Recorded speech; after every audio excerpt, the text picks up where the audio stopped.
Hello সবাইকে। আমাদের সকলের লক্ষ্মী পুজো কেমন কাটলো? কারা কারা বাড়িতে আলপনা দিয়েছো বলো তো? লক্ষ্মী পুজো মানেই তো আলপনা।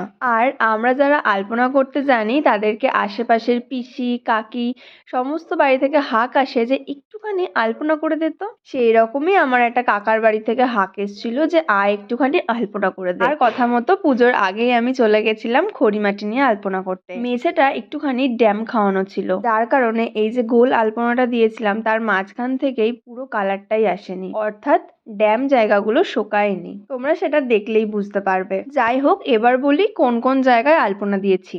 ঠাকুরের একটুখানি সামনেই ছোট্ট করে একটা আলপনা দিয়েছিলাম এবং তারপরে একটা লক্ষ্মীর পা, তারপরে একটা গোল আলপনা, তারপরে আস্তে আস্তে লক্ষ্মীর পা দিয়ে পুরো লাস্ট পর্যায়ে গিয়ে ছোট্ট করে একটা আলপনা দিয়েছিলাম। বেশ অনেক দিন ধরেই তোমাদের সঙ্গে কাজের কোনো ভিডিও শেয়ার করা হচ্ছে না, কিছু প্রবলেমের জন্যই সেটা করা হচ্ছে না। তবে হ্যাঁ, রিসেন্টলি আমি অনেক কাজের ভিডিও তোমাদের সঙ্গে একটা একটা করে শেয়ার করব। এবার তোমরাই দেখে বলো তোমাদের কোন আলপনাটা বেশি ভালো লাগলো। এবার তোমাদেরকে বলি, তোমরা যদি কেউ চাও এরকম আলপনার জন্য আমাকে বুকিং করবে, তাহলে স্ক্রিনে একটা নাম্বার দেওয়া আছে, সেই নাম্বারটায় আমাকে হোয়াটসঅ্যাপ করো, সেখানে আমি সমস্ত ডিটেলস তোমাদেরকে দিয়ে দেবো।